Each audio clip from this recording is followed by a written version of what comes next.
Good morning, everybody. Hey, listen, when you think about your physical body and the characteristics of your physical body and um, how you come up with a um, oh, sorry, I got something distracting me on my screen. Just a minute. When you think about your physical mortal body and how you operate in this body, in the mortal dimension, and in the mortal world, do you ever wonder who is in here? Like, who is doing the experiencing? Who is looking through the eye holes of your eyes, of your physical body? If you were to lay this body down right now in this moment and die and collapse and the body turns off, who is left as a conscious being, and where did you come from? Where are you going to go? I have a really interesting quote that I want to share with you guys, and then we're going to go into talking a little bit about becoming a sovereign being. Hi, my name is Janet. I'm a quantum healing practitioner and I'm a soul self restoration coach. And what I do is I help take people to the uncharted waters of who they really are for healing, for restoration, and for transformation. So I want to get into the nitty gritty of this. It's one of the topics that we talk a lot about in my Greater Life, Greater Impact private Facebook group. If you want access to that, I can drop it into the comments below this thread after the video publishes, and you can take a look at that. Jump on over. It's free to join. We have classes, live classes every single Tuesday morning, and they're very informative and really powerful and a great way to kind of help you tap into the deeper levels of your being for whatever reason, whether it be for healing or for spiritual awakening. All through the year 2021, this year, we're going to be talking about how to become spiritually awake. And so we're going to start off with a quote. This is a quote by Joseph Smith, who was one of the first prophets of the LDS faith. He says, "If men do not comprehend the character of God, they do not comprehend themselves." And I love that quote, but I actually would reverse it and make it be the opposite of that. Well, it can go both ways, but I think that if you don't comprehend the nature, the true nature, and the deepest levels of your own being, then you'll never be able to comprehend God either. So if you want to be equally yoked to God, if you want to commune with deity, if you want to be mentored by divine beings, by piercing the veil, then it's a required step to come to understand who you are on the deepest levels of your being. So somewhere deep inside of you, on many, many different layers and levels, deeper than your mind, deeper than your personality, deeper than your cultural programming, your family programming, deeper than all of that stuff, is a part of you that is infinite and eternal. It is the same yesterday, today, and forever, just as God says that He is. And so if you really comprehend that and think about that, there is a part of you somewhere deep, deep down inside of you that is godly and godlike, the same yesterday, today, and forever. That part of you will never stop being. It has always been and it will always be. So let's get into this a little bit. I want to talk about some people call it the deepest levels of your being. So your higher self. Some people call it your higher self. Some people call it the I am. Some people call it divine infinite intelligence. Some people call it the morphogenetic field, like the energy that resides within you, the essence of you that is deeper than just a conscious being that is having thoughts and experiencing experiences in the mortal world. So there's more to you than just what you see when you look in the mirror. So when a person truly becomes aware, I guess, or learns to know who they are in the deepest levels, what typically tends to happen is they wake up spiritually. They have more spiritual experiences. They discover their gifts, their talents, their purpose, their passion. This is true spiritual awakening.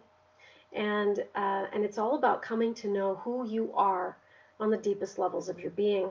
Nobody has the right to yank you off your true soul's path. Nobody has the right to control and manipulate what you say, what you think, where you go, what you do. No one has that right because it's inherent in each and every one of us.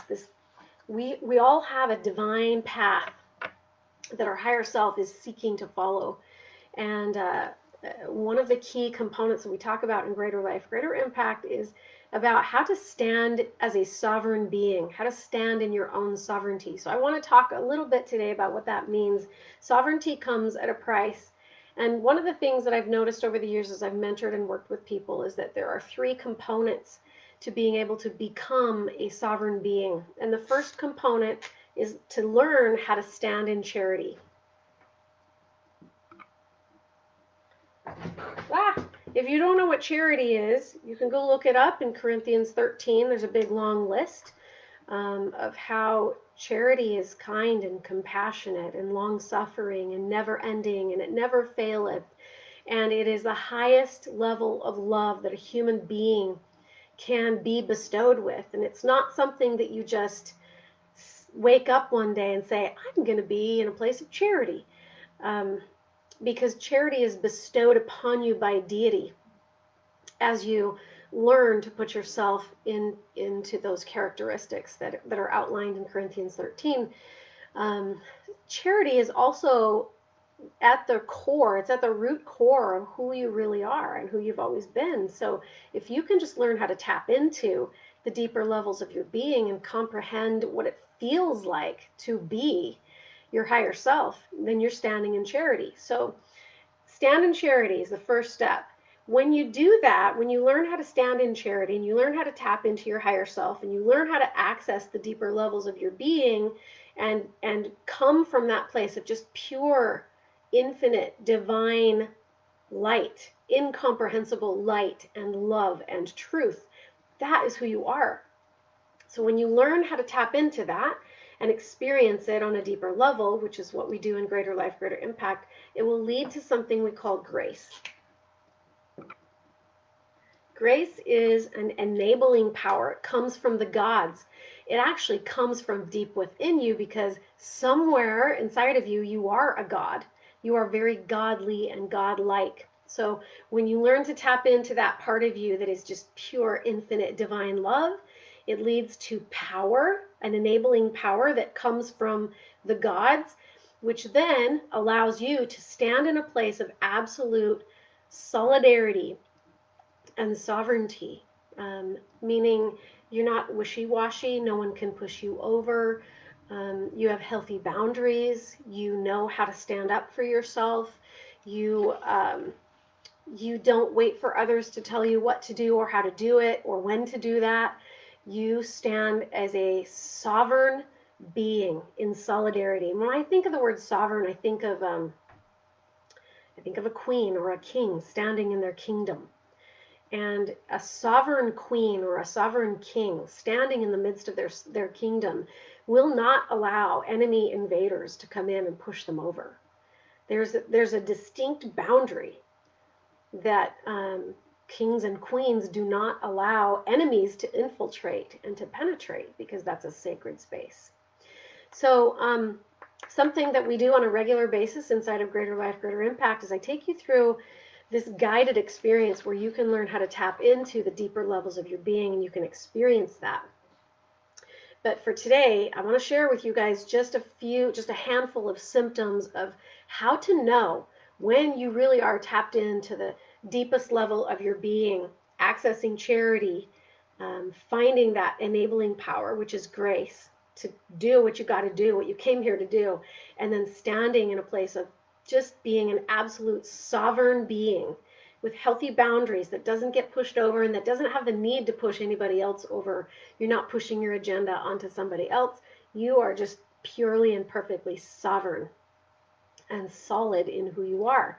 And that's a desired place to come from. It's a desired place to be. When you learn how to live your life from that place, it's life-changing. So let's talk a little bit about, there's two things to recognize when you're having life experience. There's two ways to diagnose whether or not you're standing in your own sovereignty as your higher self, or whether or not you're just trying to operate from a place of ego and a false identity. So we're going to outline two places. One is ego,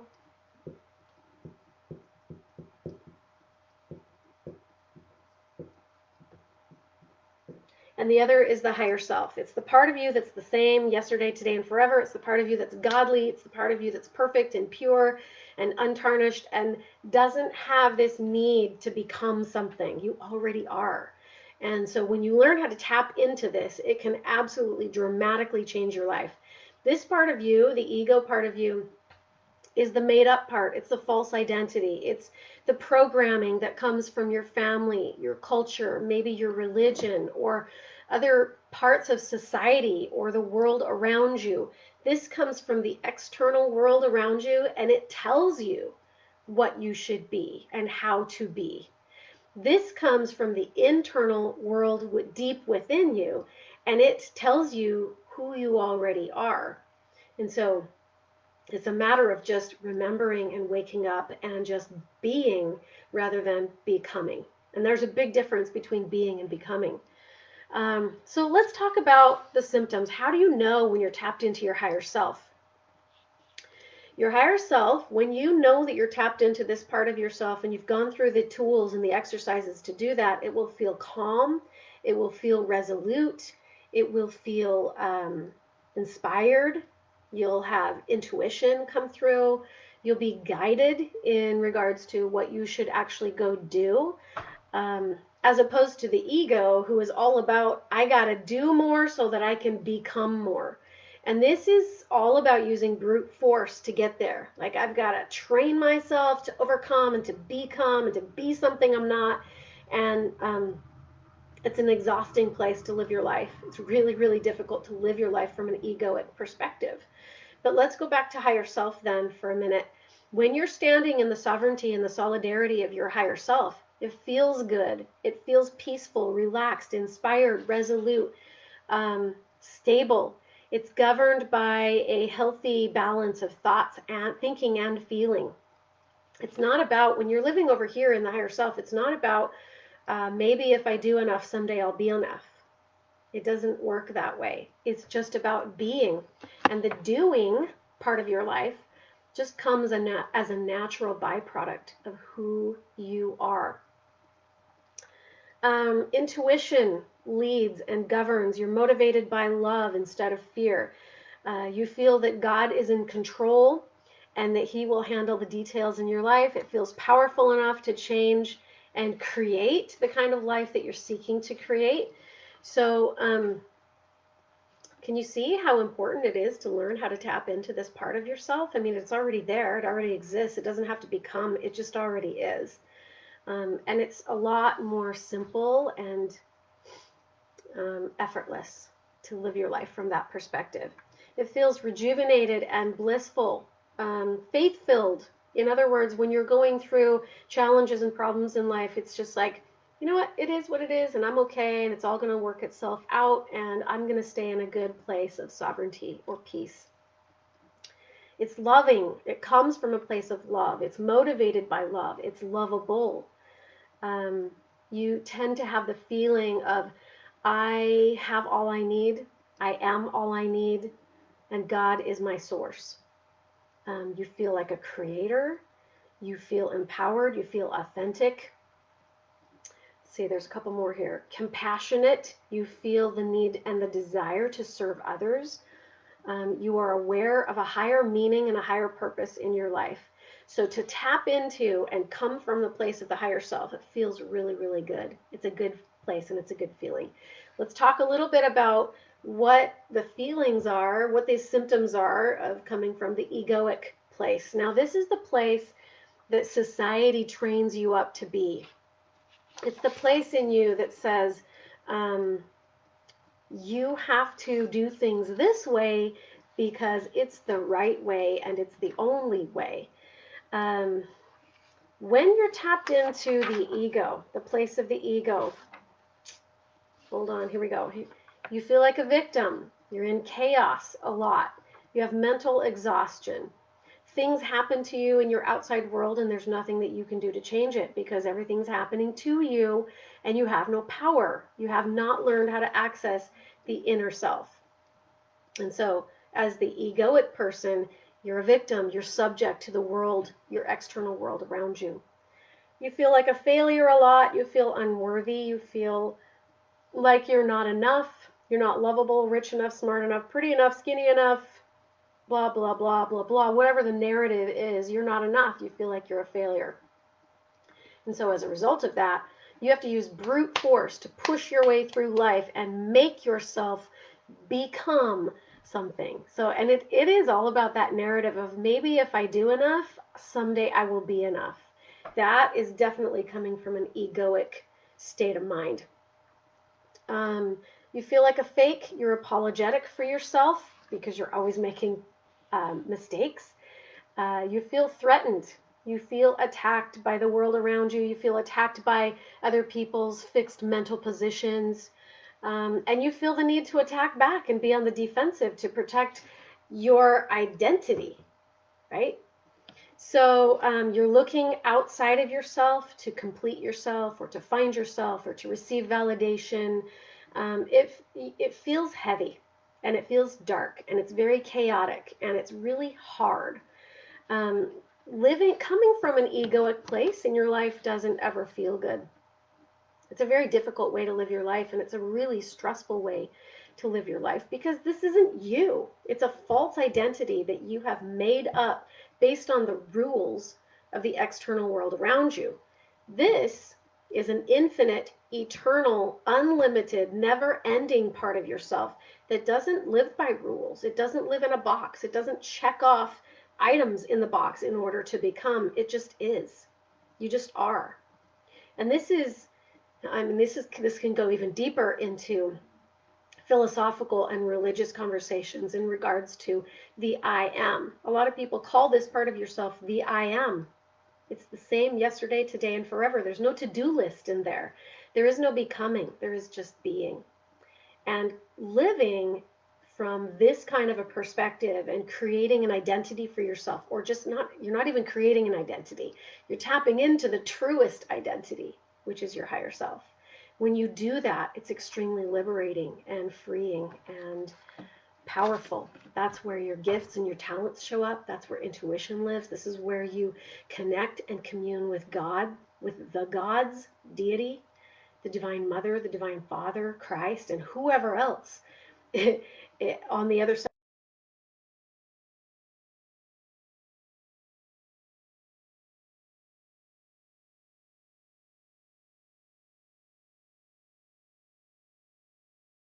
It's very empowering.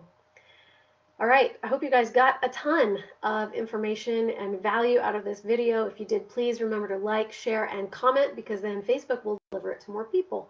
And also, if you're interested in joining our live weekly classes that are free every Tuesday morning, we go live in Greater Life, Greater Impact, the private, secret Facebook group. You can either reach out to me in Messenger or I will drop the link to that group down below, and you're more than welcome to join us over there.